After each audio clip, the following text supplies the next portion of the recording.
دریا میں گھوڑے ڈال گئے۔ حضرت سعد بن ابی وقاص رضی اللہ تعالیٰ عنہ جہاد کے لیے لشکر لے کے نکلے تو راستے میں دریا آ گیا۔ لوگ بڑے پریشان ہوئے کہ دریا کیسے عبور کریں گے۔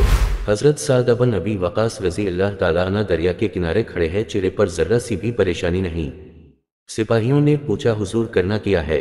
فرمانے لگے کچھ بھی نہیں، دریا پار کرنا ہے۔ سپاہی کہنے لگے کس طرح پار کرنا ہے؟ آپ رضی اللہ تعالیٰ عنہ فرمانے لگے دیکھ لو کس طرح پار ہوتا ہے۔ اقبال کہتا ہے دشت تو دشت دریا بھی نہ چھوڑے ہم نے، بحر ظلمات میں دوڑا دیے گھوڑے ہم نے۔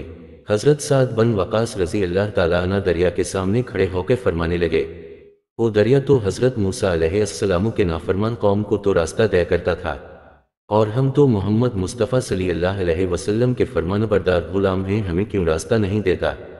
دریا نے راستہ چھوڑ دیا، اندر گھوڑے دوڑائے، گھوڑے دریا کے اس پار آ گئے۔ حضرت سعد بن ابی وقاص رضی اللہ تعالیٰ عنہ فرمانے لگے میرے محبوب کے صحابہ تمہاری کوئی چیز تو نہیں رہ گئی؟ دریا میں تو ایک صحابی کہنے لگے میں جلدی سے نکل آیا تو مٹی کا ایک پیالہ گر گیا ہے۔ تو حضرت سعد بن ابی وقاص رضی اللہ تعالیٰ عنہ دریا سے کہنے لگے ہم مسافر بندے ہیں، سفر پر جا رہے ہیں، کہاں پیالہ ڈھونڈتے پھریں گے، مہربانی کر کے وہ پیالہ واپس کر دے۔ ایک لہر آئی اور پیالہ بھی واپس کر دیا۔ اس واقعہ کو اہل فارس حیرت سے دیکھ رہے تھے اور انگشت بدنداں تھے کہ وہ دریا کی بکھری موجوں کو کس پرسکون انداز سے عبور کر رہے ہیں۔ جب لشکر اسلام نے دریا کو عبور کر لیا اور مدائن میں داخل ہونے لگے تو لوگ چیخ چیخ کر ایک دوسرے سے کہنے لگے خدا کی قسم دیو آمدن یعنی جن آ گئے، ہمارا انسانوں سے نہیں بلکہ جنات سے واسطہ ہے۔ تاریخ طبری میں بینا یہی الفاظ ہیں۔